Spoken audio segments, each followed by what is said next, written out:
નમસ્કાર વિદ્યાર્થી મિત્રો, સરસ્વતી ગ્રુપ ઓફ એજ્યુકેશન દ્વારા ચાલતા આ ઈ લર્નિંગ પ્રોગ્રામમાં હું બ્રિજેશ સાકડેચા ફરી એકવાર આપ સૌનું હાર્દિક સ્વાગત કરું છું. આપણે ધોરણ 10 ની અંદર વિજ્ઞાન વિષયની અંદર ચેપ્ટર નંબર 5 નો અભ્યાસ કરતા હતા કે જેનું નામ છે તત્વોમાં આવર્તનીય વર્ગીકરણ. તો આપણે આગલા 8 લેક્ચરની અંદર આપણે ઘણું બધું અભ્યાસ કરી ગયા કે જેમાં આપણે સૌથી પહેલા જોયું હતું, એક ફટાફટ બ્રીફ રિવિઝન કરીએ. તેમાં આપણે એવું જોયું હતું કે જે વૈજ્ઞાનિકોના મતે પહેલા તો બે જૂથ પાડ્યા, ધાતુ અને અધાતુ. ત્યારબાદ આપણે કહી શકાય કે વૈજ્ઞાનિકોને ઘણી બધી મુશ્કેલી પડી એટલે ડોબ્રેનર નામના વૈજ્ઞાનિકે ફરી પાછું વર્ગીકરણ કર્યું અને આપણને ત્રિપુટીનો નિયમ આપ્યો કે જેમાં ત્રણ જોટા આપ્યા, એટલે કે ત્રણના કહી શકાય કે જોડીઓ આપી કે જેમાં વચલા પદાર્થનું પરમાણ્વીય દળ એ પહેલા અને ત્રીજાના સરેરાશ જેટલું થાય. પણ એની મર્યાદા શું હતી કે ભાઈ બધાય માટે લાગુ પાડી શકાતો નહોતો. તો ત્યારબાદ ફરી પાછા કહી શકાય કે એની મર્યાદા દૂર કરવા માટે ન્યુલેન્ડ નામના વૈજ્ઞાનિક આવ્યા કે જેણે આપણને અષ્ટકનો નિયમ આપ્યો, એટલે કે 8 નું કોષ્ટક આપ્યું કે જેમાં એને એવું કીધું કે સંગીતના સુર પ્રમાણે તત્વોને ગોઠવ્યા. સારે ગમ પધની, એટલે કે પહેલા પદાર્થ જે છે, પહેલા પદાર્થથી એટલે કે પહેલા ક્રમથી 8મા ક્રમે આવતું તત્વ એ બેના ગુણધર્મ કેવા હશે? સરખા. એટલે કે પહેલું અને 8મું એના ગુણધર્મ સરખા, બીજું અને 9મું એના ગુણધર્મ સરખા, ત્રીજું અને 10મું એના ગુણધર્મ સરખા. પણ એમાં વાંધો ક્યાં આવ્યો હતો કે ભાઈ એ જે અષ્ટકનો નિયમ હતો એ કેલ્શિયમ સુધી, એટલે કે 40 પરમાણુ ક્રમાંક ધરાવતા હોય, 40 યુનિફાઈડ માસ એટલે કે 40 પરમાણુય દળ ધરાવતા હોય એના માટે જ આપણે લાગુ પાડી શકતા.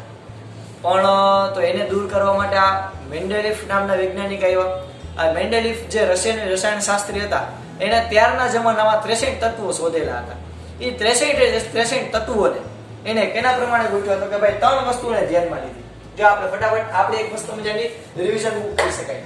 તો આપણે જોઈએ તો સૌથી પહેલા ડોબ્રેનર નામના વૈજ્ઞાનિક આવ્યા, ત્યારબાદ ન્યુલેન્ડ નામના વૈજ્ઞાનિક આવ્યા, ત્યારબાદ મેન્ડેલિફ નામના વૈજ્ઞાનિક આવ્યા. આ મેન્ડેલિફ નામના વૈજ્ઞાનિકે ત્યારના જમાનામાં 63 તત્વો જાણીતા હતા. એ 63 ને લગભગ એના આવર્ત કોષ્ટકમાં સ્થાન દીધું. આ સિવાય બીજી ચર્ચા કરીએ તો મેન્ડેલિફે 3 વસ્તુને ધ્યાનમાં લીધી. આ પહેલા બે હતા એ ખાલી પરમાણુય દળના ચડતા ક્રમમાં જ પદાર્થને ગોઠવતા હતા કે જેનું દળ વધારે, જેનું વજન વધારે નીચે મૂકતા જાય. ઓકે, એટલે પહેલા ઓછા વજન વાળા, પછી વધુ વજન વાળા, પછી વધુ વજન વાળા, એવી રીતે. પણ જ્યારે આયા મેન્ડેલિફે આ સિવાય આ વસ્તુ ધ્યાનમાં લીધી, પરમાણુય દળનો ચડતો ક્રમ તો ધ્યાનમાં લીધો જ, પણ આ સિવાય એને બીજા બે તત્વો ધ્યાનમાં લીધા. કયા બે ભાગો ધ્યાનમાં લીધા? તો કે ભાઈ મૂળભૂત ગુણધર્મો અને રાસાયણિક ગુણધર્મો.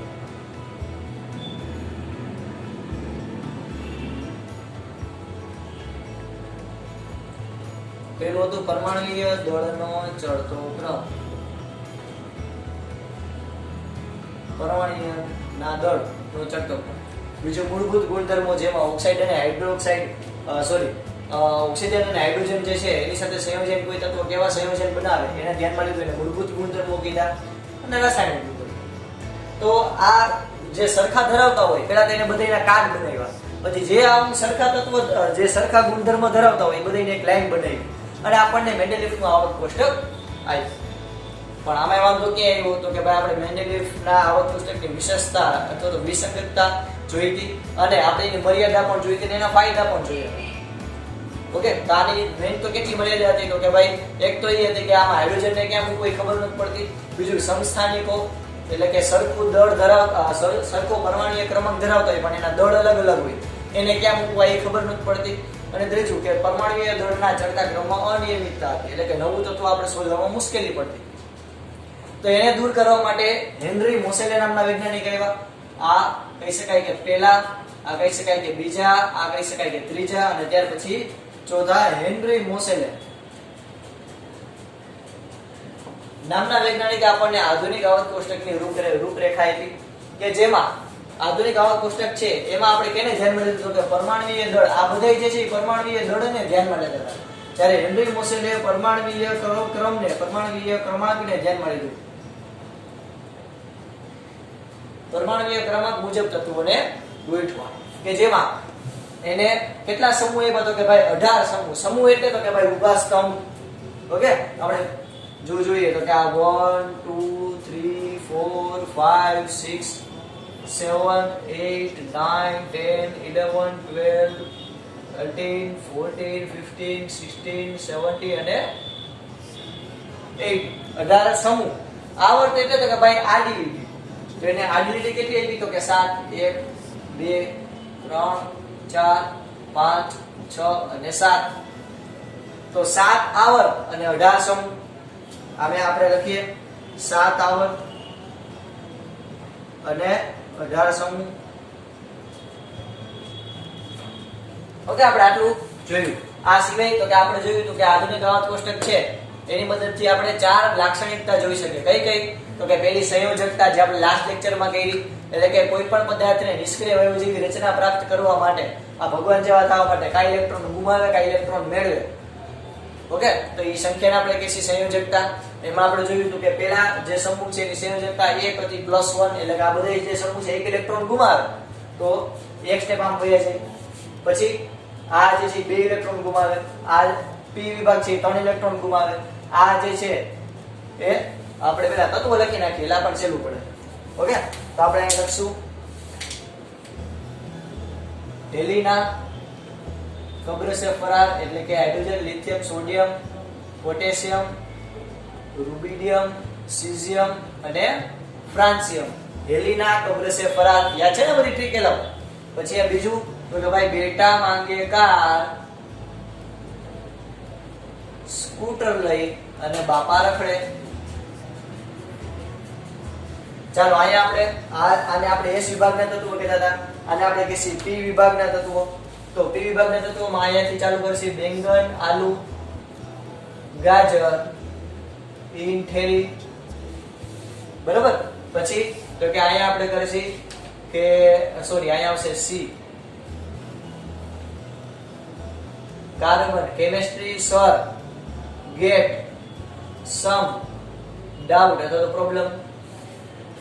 ચાલો ત્યારબાદ આયા તો કે ભાઈ નઈ પડોસન આને સે સબ બિગડે.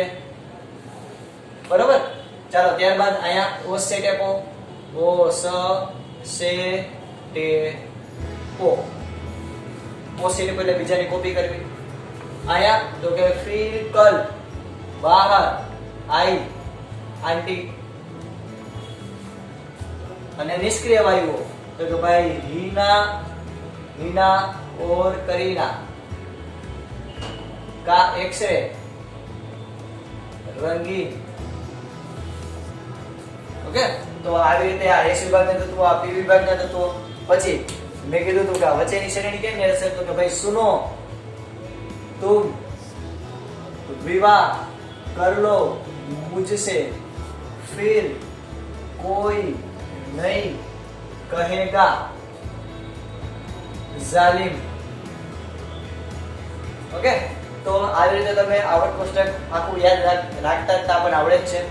પછી આપણે વચ્ચે મસ્ત મજાની બાઉન્ડ્રી બનાવી હતી, જેમ કે આ બોરોન છે એ બાઉન્ડ્રીમાં ભાગ લે છે. બોરોન, સિલિકોન, જર્મેનિયમ, પછી આર્સેનિક, સોરી સેલેનિયમ ને યાર, આર્સેનિક, પછી ટી અને પી. તો આખી એક બાઉન્ડ્રી બનતી હતી. તો આખી જે બાઉન્ડ્રી છે એ અર્ધ ધાતુ તરીકે વર્તે, એટલે કે નથી ધાતુ કે નથી અધાતુ, બેયના ગુણધર્મ ધરાવે. જ્યારે આ જે લાઈન છે એની આલીપા, આ લાઈનની આલીપા બધાય તત્વો ધાતુ, માલીપા બધાય તત્વો અધાતુ. આપણે એવું ભણ્યું. હવે આને આવર્ત કોષ્ટકની ડાબી બાજુ કહેવાય અને આને આવર્ત કોષ્ટકની જમણી બાજુ કહેવાય. ઓકે, એટલે એમ કે આવર્ત કોષ્ટકમાં આવર્તમાં ડાબી બાજુથી જમણી બાજુ જતા એટલે આપણે કઈ જવાનું આમથી આમ અને ઉપરથી નીચે જવાનું, એટલે ખબર પડે ઉપરથી નીચે. ઓકે, ભરી નાખ્યું, ચિત્રી નાખ્યું આખું. આમાં સંયોજકતા એટલે આપણે ગયા વખતે ભણ્યા હતા. આ સમૂહ છે ને આલ્કલી સમૂહ કહેવાય કે જેમાં બધા તત્વો એક ઇલેક્ટ્રોન ગુમાવે, એટલે કે આ બધા છે એ +1 સંયોજકતા ધરાવે, આ બધા છે એ +2 સંયોજકતા ધરાવશે. અહીંયા જે છે બોરોન એ +3 સંયોજકતા ધરાવશે. કાર્બન વાળું આખું જે છે એ બે સંયોજકતા ધરાવતા હોવા જોઈએ. આઈડિયલી કઈ તો કે એ બે સંયોજકતા ધરાવે, +4 અને -4. પછી અહીંયા આવશે આ નાઇટ્રોજન -3 -2 -1 અને 0. તો તમે આમ સમૂહ આવર્તમાં ડાબી બાજુથી જમણી બાજુ તરફ જાઓ, આવર્તમાં ડાબી બાજુથી જમણી બાજુ તરફ જાઓ તો શરૂઆતમાં સંયોજકતા વધે, પછી સંયોજકતા ઘટે. જ્યારે સમૂહમાં ઉપરથી નીચે તરફ જાઓ તો સંયોજકતામાં કાંઈ ફેરફાર પડતો નથી. આ પણ એક ઇલેક્ટ્રોન ગુમાવે, આ પણ એક ઇલેક્ટ્રોન ગુમાવે, આ પણ એક ઇલેક્ટ્રોન ગુમાવે. જેમ કે આ સમૂહ છે એની સંયોજકતા +2 છે, એટલે આ જે છે Ba બેરિલિયમ એ પણ એક સંયોજકતા ગુમાવે, આ પણ એક સંયોજકતા ગુમાવે, આ પણ એક સંયોજકતા ગુમાવે. ઓકે, Bo અહીંયા આવશે.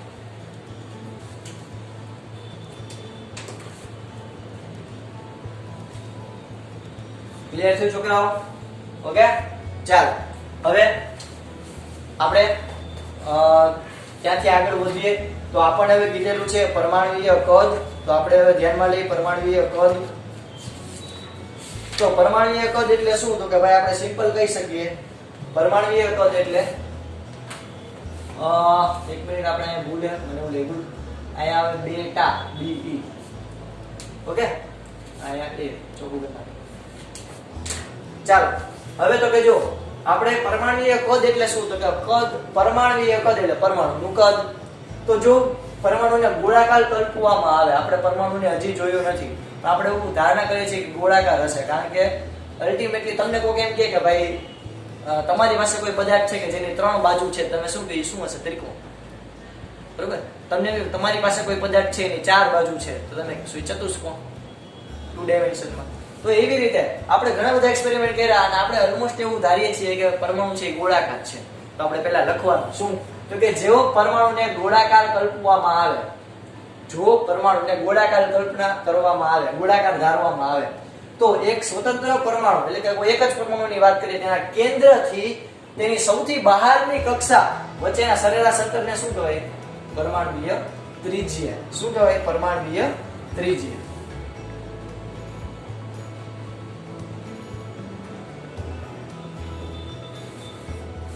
બરોબર? એક જ સ્વતંત્ર પરમાણુના કેન્દ્રથી તેની સૌથી બહારની કક્ષા વચ્ચેના સરેરાશ અંતરને કેવી? પરમાણુય ત્રિજ્યા. જેમ પરમાણુય ત્રિજ્યા વધારે, કોઈ વર્તુળની ત્રિજ્યા વધારે હોય તેનું કદ કેવું હોય? વધારે. હું કોઈ વર્તુળની ત્રિજ્યા વધારે લઉં, કેન્દ્રથી ત્રિજ્યા બહુ આવડું મોટું વર્તુળ હોય તેનું કદ વધારે હોય, નાનું વર્તુળ લઉં તેની કદ કેવું હોય? નાનું.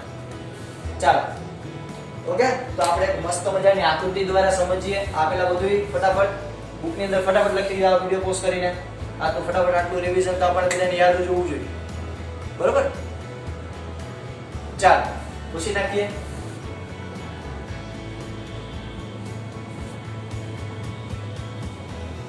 હવે આપણે એક ઉદાહરણ લઈ લઈએ, હાઇડ્રોજન. તો હાઇડ્રોજન છે એની બહારની કક્ષામાં કેટલા ઇલેક્ટ્રોન હશે? તો ભાઈ એની બહારની કક્ષામાં ખાલી એક જ ઇલેક્ટ્રોન હશે. બરોબર? તો આપણે જો હાઇડ્રોજનનું ઉદાહરણ લઈએ. હાઇડ્રોજન એટલે એક પ્રોટોન અને એની ફરતે ત્યાં એક ઇલેક્ટ્રોન. તો આ હાઇડ્રોજન માટે બહારની કક્ષા કઈ કે આનું કેન્દ્ર થયું, સેન્ટર. બરોબર? આ સેન્ટરથી આ જે બહારની કક્ષા તમને દેખાય ત્યાં સુધીના અંતરને શું કહેવાય? ત્રિજ્યા કહેવાય કે ન કહેવાય? વર્તુળ હોય તો વર્તુળમાં કેન્દ્રથી અહીંયા સુધીના અંતરને, કેન્દ્રથી સપાટી સુધીના અંતરને ત્રિજ્યા r કહેવાય. તેવી રીતે હાઇડ્રોજનના કેન્દ્રથી બહારની જે કક્ષા હોય, બાહ્યતમ કક્ષા હોય, બહારની કક્ષા વચ્ચેના સરેરાશ અંતરને શું કહેવાય? પરમાણુય ત્રિજ્યા. ઓકે, આપણે સરેરાશ અંતર એટલે કીધું કારણ કે આ જે પરમાણુની જે આ કક્ષા છે કે આ રીતે આમાં મૂવમેન્ટ કરતી હોય. ઓકે, આ રીતે મૂવમેન્ટ કરતી હોય કક્ષા કે જે તમે વધારે આગલા ધોરણમાં ભણશો, 11-12 સાયન્સમાં મસ્ત મજાનું ભણશો ડિટેલમાં. બરોબર? ચાલો તો આટલું ક્લિયર થયું. આપણે માની લો કે લિથિયમની વાત કરીએ. આપણા માટે એવું વિમાન નથી. લિથિયમ એટલે તો કહેવાય, લિથિયમ એટલે 3 પ્રોટોન, તો બહારની કક્ષામાં 2 ઇલેક્ટ્રોન ને એની બહારની કક્ષામાં 1 ઇલેક્ટ્રોન. તો જો આ કેન્દ્રથી આપણે બીજી માર્કરથી દર્શાવી તમે સારી રીતે જાણી શકો. આ કેન્દ્રથી આ બહારની કક્ષા વચ્ચેના અંતરને શું કહેવાય? એની ત્રિજ્યા r ઓફ લિથિયમ. આને કહેવાય r ઓફ હાઇડ્રોજન. તો તમે મને કહો કે આ હાઇડ્રોજન જે છે, હાઇડ્રોજન એની ત્રિજ્યા વધારે છે કે લિથિયમની વધારે છે? ઓબવિયસ વાત છે લિથિયમની, કારણ કે એમાં કક્ષા વધી ગઈ. હવે હું સોડિયમની વાત કરું. જોજો ધ્યાનથી છોકરાઓ, સોડિયમનું જોજો. સોડિયમ એટલે પરમાણુ ક્રમાંક 11 પ્રોટોન. આ શું છે તો કે આ છે હાઇડ્રોજન, આ છે લિથિયમ, હવે આ છે સોડિયમ. તો કે જો બહારની કક્ષામાં પહેલા તો 2 ઇલેક્ટ્રોન, એની બહારની જે કક્ષા છે એમાં 8 ઇલેક્ટ્રોન, એટલે કે 1 2 3 4 5 6 7 8 અને એની બહારની કક્ષામાં એટલે કે જો 8 ને 2 10 અને 1 11. તો હું હવે આનું કેન્દ્ર ધ્યાનમાં લઉં, જોજો ધ્યાનથી છોકરાઓ. હું આના કેન્દ્રથી આ બહારની કક્ષા સુધીનું અંતર એને કહેવાય ત્રિજ્યા ઓફ સોડિયમ. તો તમે મને કહો કે આના કરતા આની ત્રિજ્યા વધારે, આના કરતા સોડિયમની ત્રિજ્યા વધારે છે કે ઓછી છે? ઓબવિયસ વાત છે વધારે જ છે, કારણ કે આમાં જો કક્ષા વધારી. તમે ટોકીઝમાં જાઓ બરોબર, તો ત્યાં આગલી સીટને ખાલી કન્સિડર કરો તો આગલી સીટથી તમારું અંતર કેવું થાય? ઓછું. હવે તમે જેમ સીટ વધારતા જાઓ, પાછળ પાછળ બેન્ચીસ વધારતા જાઓ, સીટ વધારતા જાઓ કોઈ પણ જગ્યાએ, કે ખુરશીના થપ્પા વધારતા જાઓ, તો તમારે એ ખુરશીના જેમ જેમ ગોઠવતા જાઓ તો એ રોથી તમારું અંતર વધતું જાય. એવી જ રીતે અહીંયા તમે જુઓ તો આ કેન્દ્રથી કક્ષા જેમ વધતી જાય એમ અંતર કેવું થતું જાય? વધતું જાય. ઓકે, અત્યારે એની વિશે વાત નથી કરતા, પણ તમને આ અંતર વિશે સમજાવું. ત્રિજ્યા કોને કહેવાય? તો કે ભાઈ એક સ્વતંત્ર પરમાણુના કેન્દ્રથી આ સ્વતંત્ર પરમાણુને, જો આ એક એક પરમાણુ ધ્યાનમાં લીધા, તો આ સ્વતંત્ર પરમાણુના કેન્દ્રથી બાહ્યતમ કક્ષા, સૌથી બહારની કક્ષા વચ્ચેના સરેરાશ અંતરને શું કહેવાય? પરમાણુય ત્રિજ્યા. આ પરમાણુય ત્રિજ્યા છે એ કેમાં મપાય? તો કે ભાઈ એંગસ્ટ્રોમમાં મપાય. યાદ રાખજો, એંગસ્ટ્રોમ. એની ઉપર નાનું એવું મીંડું, ઓકે, મસ્ત મજાનું ટીકા લગાવે, નજર ન લાગે. એંગસ્ટ્રોમ માં મપાય. આ 1 એંગસ્ટ્રોમ એટલે કેટલું છે? તો કે ભાઈ 10 ની -10 ઘાત મીટર. 0.000 કેટલા? તો કે 10 વાર મીટર પછી 1. તો 1 એંગસ્ટ્રોમ બરાબર 10 ની -10 ઘાત મીટર. વિચાર કરો શું કરો, કેટલું નાનું થયું. 1 મીટરના પણ કેટલા ભાગ? તો કે 1 મીટર જે હોય 1 એંગસ્ટ્રોમ, સોરી 1 એંગસ્ટ્રોમ એટલે કેટલા? તો કે ભાઈ 0.0000000 મીટર. 1 મીટર એટલે બહુ નાનો એકમ છે એંગસ્ટ્રોમ. અને એના કરતા પણ નાનો એકમ આ શેરની માથે સવા શેર, આ 1 એંગસ્ટ્રોમ કરતા પણ નાનો એકમ 1 પાઇકોમીટર. 1 પાઇકોમીટર એટલે કેટલું? તો કે 10 ની -12 ઘાત મીટર. એટલે કે 0.00 કરીને 12 મીટર લગાડો પછી એટલે કે 10 ની -12 ઘાત મીટર. તો 1 એંગસ્ટ્રોમ એટલે 10 ની -10 ઘાત મીટર, 1 પાઇકોમીટર 10 ની -12 ઘાત મીટર. બરોબર. તો તમે વિચાર કરો કે હાઇડ્રોજન છે એની પરમાણુની ત્રિજ્યા, હાઇડ્રોજનની પરમાણુની ત્રિજ્યા કેટલી છે? તો કે 37 પાઇકોમીટર. 37 પાઇકોમીટર એટલે તો કે એને મીટરમાં માપવું તો કે 37 ગુણ્યા 10 ની -12 ઘાત મીટર. એટલે તમે આને એમય કહી શકો, આને જ કેમ? તો કે 0.037 સોરી 0.37 ગુણ્યા 10 ની -10 ઘાત મીટર અથવા તો 0.37 એંગસ્ટ્રોમ. ઓકે, તમને કારણ કે આપણી બોર્ડની પેટર્ન છે તેમાં તમને બ્લૂમ ટેક્સોનોમી પ્રમાણે પૂછાશે. ઓકે, આપણી સ્કૂલમાં એ રીતે જ પેપર સેટ કરવામાં આવે છે. તો એ બ્લૂમ ટેક્સોનોમી જે હોય છે એમાં જે ટોપિક હોય એમાંથી જ બધું પૂછે, પણ થોડુંક ટ્વાઇસ કરીને પૂછે. ઓબવિયસ વાત છે કે જેથી તમે સરખું સમજાજો કે નહીં એમને ખ્યાલ આવે. તો આયા 37 પાઇકોમીટર જે છે, આ 37 પાઇકોમીટર ઘણા વિદ્યાર્થી આટલું ગોખી લે. 37 પાઇકોમીટર હાઇડ્રોજન પરમાણુની ત્રિજ્યા, એક માર્કમાં બહુ પૂછાતો પ્રશ્ન. હાઇડ્રોજન પરમાણુની ત્રિજ્યા કેટલી? તો કે ભાઈ 37 પાઇકોમીટર. હવે એટલું જ યાદ રહે. હવે પરીક્ષામાં તમને મીટરમાં પૂછે કે હાઇડ્રોજન પરમાણુની ત્રિજ્યા એ 37 ગુણ્યા 10 ની -12 ઘાત મીટર છે. આ વિધાન સાચું છે કે ખોટું? ખોટું જ પાડીને આવે, કારણ કે એને તો શું જોયું? 37 પાઇકોમીટર. આવું કઈ ખબર જ ન. તો યાદ રાખવાનું કે 37 પાઇકોમીટર એટલે કેટલું થાય? તો કે ભાઈ 37 ગુણ્યા 10 ની -12 ઘાત મીટર અથવા તો 0.37 ગુણ્યા 10 ની -10 ઘાત મીટર અથવા તો 0.37 એંગસ્ટ્રોમ. આમાં કે ભાઈ નવું નથી કર્યું. શું કર્યું? તો ભાઈ 37 પાઇકોમીટર એટલે તો કે 37 ગુણ્યા 10 ની -12 ઘાત. આ પાઇકોમીટર એટલે શું થાય? તો કે 10 ની -12 ઘાત. મેં આ મૂક્યું પેલા આટલું ક્લિયર. હવે તો કે જો આ -12 છે તો સમજજો. ક્યાં જશો તો દેખો જો -12 એટલે હું આને આમ લખી શકું -10 અને -2.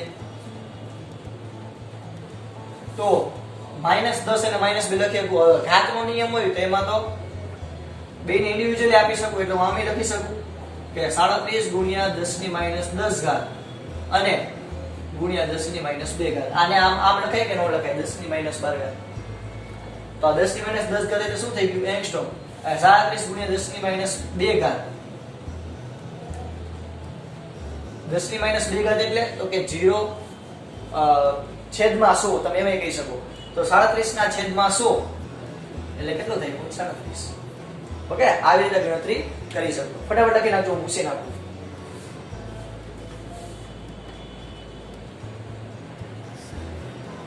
બરોબર વિદ્યાર્થી મિત્રો, આટલું યાદ રાખવાનું કે હાઇડ્રોજન પરમાણુની ત્રિજ્યા 37 માઇક્રોમીટર એટલે બહુ નાની થઈ. બહુ એટલે બહુ, ઈ તુસા ટપકું પણ નહીં, બહુ નાની. તમે નાનું તો ડોટ કરો એમાં પણ ઘણી બધી પરમાણુની ત્રિજ્યા આવી છે. હવે તો કે જો આપણે હવે ઈ જોશી બધાયમાં જો આપણે 4 ગુણધર્મની ચર્ચા કરી. સંયોજકતા, પરમાણુવીય ત્રિજ્યા, ધાત્વીય વલણ, બરોબર, અને વિદ્યુત ઋણતા. એમાં વિદ્યુત ઋણતા આપણે ડિસ્કસ નહીં કરીએ. હું તમને કહીશ, ટેક્સ્ટ બુકમાં નથી, હું તમને કહીશ, બરોબર. એટલે પણ આપણે આ ત્રણ તો યાદ રાખવાની જ છે એક્ઝામ માટે. પણ કઈ તો કે જો આપણે જો વિચાર કરો, એક્ઝામ તો ઠીક છે, આપણે નવું કેટલું શીખ્યા. કેમિસ્ટ્રીમાં આપણે કેટલું બધું નવું શીખ્યા. આવો પ્રશ્ન કાઢો મોઢે આવડી ગયું પછી ક્યાં કાંઈ વાંધો. એક તો સંયોજકતા આપણે શીખી ગયા, સમૂહમાં પણ શીખ્યા કે સમૂહમાં એક જ સંયોજકતા હોય અને આવર્તમાં પહેલા જાવ તો વધે પછી ઘટે. હવે આપણે ભણશી પરમાણુવીય ત્રિજ્યા વિશે. આપણે આટલું ભણી ગયા. પરમાણુવીય ત્રિજ્યા કેને કહેવાય? તો કે ભાઈ કેન્દ્રથી બાહ્યતમ કક્ષા વચ્ચેના સરેરાશ અંતરને કહેવાય પરમાણુવીય ત્રિજ્યા. જેમ પરમાણુવીય ત્રિજ્યા વધારે એમ કદ વધારે, જેમ ઓછી એમ ઓછું. હવે એમાં પણ સમૂહ અને આવર્ત જોવું પડે. તો જો આવર્તમાં પરમાણુવીય ત્રિજ્યા, આવર્તમાં એટલે તો કે ભાઈ આ લીટી પર તમે ડાબી બાજુથી જમણી બાજુ જાઓ તો પરમાણુવીય ત્રિજ્યામાં શું ફેરફાર આવે? તો કે ભાઈ આવર્તમાં તમે ડાબી બાજુથી જમણી બાજુ જાઓ અને ડાબી બાજુથી જમણી બાજુ જાતા જાઓ તો કેન્દ્રીય વીજભાર વધે, એટલે કે અંદર પ્રોટોનની સંખ્યા વધે. તો પ્રોટોનની સંખ્યા વધે તો એ ઇલેક્ટ્રોનને વધારે સારી રીતે જકડી રાખશે. ઓકે, તો જેમ પ્રોટોનની સંખ્યા વધે ઇલેક્ટ્રોનને જકડી રાખશે એટલે કેન્દ્રીય વીજભાર વધે, એટલે અંદર પ્રોટોનની સંખ્યા પોઝિટિવ વીજભાર વધે, એને લીધે અંતર ઘટે, જેથી પરમાણુવીય કદ ઘટે, એટલે કે ત્રિજ્યા ઘટે. તમે જો આ મસ્ત મજાની ઇમેજ તો તમે ધ્યાનથી અવલોકન કરી શકશો કે કેવી રીતે જો તમે આવર્તમાં ડાબી બાજુથી જમણી બાજુ તરફ જાઓ તો જો ત્રિજ્યા ધીરે ધીરે ઘટે અને નિષ્ક્રિય વાયુ તો ભાઈ ભગવાન જ છે, બધા એના જેવા થવા જોઈએ, એને કઈ લાગુ નથી પડતું. પણ તમે 17મા સમૂહ સુધી જોશો, ફ્લોરિન સુધી, તો તમને ધીરે ધીરે જો પરમાણુનું કદ જે છે એ ઘટતું એવું લાગશે. તો યાદ રાખવાનું કે આવર્તમાં ડાબી બાજુથી જમણી બાજુ તરફ જાઓ તો ત્રિજ્યા શું થાય? ઘટે. શું કામ? મેં કીધું સમજો સિમ્પલ. આ બેરિલિયમ છે તેનો પરમાણુ ક્રમાંક 4 છે, તેમાં કેટલા પ્રોટોન હશે? 4. હવે એવી રીતે હવે જો આ પ્રોટોન 4 જ છે, સમજો ધ્યાનથી. ક્યાં દૂર છે? આપણે અહીંયા દૂર. ચાલો જો પ્રોટોન 4 છે, એક કક્ષામાં કેટલા? 2 ઇલેક્ટ્રોન, 1 2, અને બીજી કક્ષામાં કેટલા ઇલેક્ટ્રોન? 1 અને 2. આમાં જો આ બે જ કક્ષા છે. ઓકે, તો તમે વિચાર કરો આની જે પરમાણુની ત્રિજ્યા કેટલી હશે? આટલી હશે. આ કેન્દ્રથી હું અહીંયા સુધીનું અંતર લઈ લઉં. હવે હું એની કમ્પેરિઝનમાં કાર્બનની ગણું. કાર્બનની જોજો ધ્યાનથી. તો કાર્બનની સંયોજકતા કઈ રીતે મને મળશે? સોરી, પરમાણુની ત્રિજ્યા. તો કે ભાઈ જો એનું એક તો અંતર +6 પ્રોટોન, આ પહેલી કક્ષા 1 અને 2, અને આ બીજી કક્ષા 1 2 3 અને 4. તો તમને એમ થાય કે સાહેબ આમાં ઇલેક્ટ્રોન છે એ તો વધ્યા, ઇલેક્ટ્રોન વધ્યા, પણ જો આ કક્ષા નવી નથી ઉમેરાણી, કક્ષા પહેલી જ છે, બીજી કક્ષા છે. આમાં 2 કક્ષા હતી, આમાં 2 લીટી હતી, 2 વર્તુળ હતા, આમાં 2 જ વર્તુળ ઇલેક્ટ્રોન. એટલે જો તો જો આ ત્રિજ્યા તો બીની કેવી રહે? એક જ સરખી. પણ આની અંદર જો પ્રોટોનની સંખ્યા વધી ગઈ, આમાં 4 હતા, આમાં કેટલા થઈ ગયા? 6. તો આમાં 2 પ્રોટોન અમુકના વધારે. ઓકે, હવે તમે સિમ્પલ વિચાર કરો. જો મસ્ત ઉદાહરણ આપું. આ ક્લાસ છે, ક્લાસમાં છોકરાઓ એક્ઝામ આપે છે, તો એક જ સર આયા ઊભા હશે, બરોબર. તો ક્યારેક એવું બને કે કોઈ પાછળની બેન્ચ હોય, છેલ્લી બેન્ચ હોય, તેમાં કંઈક ચોરી થાય. ઓકે, ક્યાંક એવું બને, આપણે ત્યાં કોઈ એવું નથી થતું, પણ આ તો જસ્ટ એવું ઉદાહરણ છે, સમજો કે પાછળની બેન્ચે ચોરી થાય. હવે એની જગ્યાએ તમે વિચાર કરો કે 2 સર રાખો, તો એક આગળ રાખો ને એક પાછળ રાખો, હજળ બંબ, કોઈ હલી જ ન શકે, બરોબર. તો વિચાર કરો કે કેન્દ્રનું આકર્ષણ કેવું રહ્યું? કેન્દ્ર એટલે વિચારો કે જે સર છે એને કેન્દ્ર ધાર્યું, તો એ બધા ઇલેક્ટ્રોન, તો ઇલેક્ટ્રોન ક્યાંય આગા પાછા થઈ શકશે નહીં. એવી રીતે અહીંયા જો કક્ષા બે જ છે, આ પહેલી અને બીજી. અહીંયા કક્ષા બે જ છે, પહેલી અને બીજી. પણ આમાં પ્રોટોનની સંખ્યા કેવી થઈ ગઈ? વધી ગઈ. પ્રોટોનની સંખ્યા વધી તો કદ કેવું થાય? ઘટે. ઓકે, તો ક્લિયર? આઈ હોપ ક્લિયર થયું. આવર્તમાં ડાબી બાજુથી જમણી બાજુ જાવ તો પરમાણુય કદ ઘટે, એટલે કે ત્રિજ્યા ઘટે. હવે સમૂહમાં ઉપરથી નીચે તરફ જાવ તો કક્ષાઓ વધે. કક્ષાઓ વધે તો અંતર ઘટે. અંતર ઘટે તો પરમાણુય કદ વધે.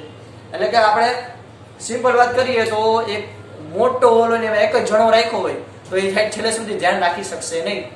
તો ન્યા ઇલેક્ટ્રોન હાજર આડાવડા થવાની શક્યતા વધારે, એટલે કે એનું પરમાણુય કદ વધે. તો જો સમજો, આપણે આમ જ ચર્ચા કરી. જો હાઇડ્રોજન એના કરતા લિથિયમ અને સોડિયમ, તો હાઇડ્રોજન એના કરતા જો લિથિયમની પરમાણુય ત્રિજ્યા વધી. શું કામ? કારણ કે જેમાં કક્ષા વધી, આમાં એક હતી, આમાં બે હતી. આમાં કેટલી કક્ષા થઈ? 3. તો આમાં કક્ષા વધી તો ત્રિજ્યા પણ વધે. એક ક્લાસ હોય, એક ક્લાસ, તો એમાં મસ્ત કહી શકાય કે ધ્યાન થઈ. હવે એટલે બે ક્લાસ હોય તો એક સરખા સળંગ બે ક્લાસ હોય તો એમાં બીજા ક્લાસમાં થોડું ઓછું ધ્યાન. અહીંયાથી હું એકની એક જગ્યાએ ઊભો હોય તો કદાચ એક ક્લાસ પૂરો થાય ને બીજો ક્લાસ ચાલુ થતો હોય એમાં મારું ઓછું ધ્યાન. હવે માની લો 3 ક્લાસ લાઈનમાં હોય તો એમાં મારું બહુ ઓછું ધ્યાન રહે. ઓકે, તો યાદ રાખજો કે જેમ તમે કક્ષા વધતી જાય એમ અંતર વધતું જાય. અંતર વધતું જાય, અંતર વધતું જાય. પહેલા કક્ષા કરતા બીજી ક્લાસ ઉમેરે તો એનું અંતર વધ્યું. આખા ક્લાસનું 3 ક્લાસ ઉમેરે તો 3 નું અંતર થયું. મર્જ કરો તમે જેમ એમ અંતર વધતું જાય. ક્લિયર? ઓકે, તો એની ત્રિજ્યા વધે. એટલે અમે એમ કહી શકાય કે તમે આવર્તમાં ડાબી બાજુથી જમણી બાજુ તરફ જાઓ તો ત્રિજ્યા ઘટે, અને સમૂહમાં ઉપરથી નીચે તરફ જાઓ તો ત્રિજ્યા વધે. ક્લિયર છોકરાઓ? ચાલો આપણે જ્યાં સુધી રાખીએ છીએ આ બધું તમે તમારી બાકી બુકમાં મસ્ત મજાના રંગબેરંગી પેનથી મેં જેમ લખ્યું છે એમ જ લખજો. ઓકે, આ સુધી રાખીએ. જય ભારત, જય હિન્દ. લખી દેજો.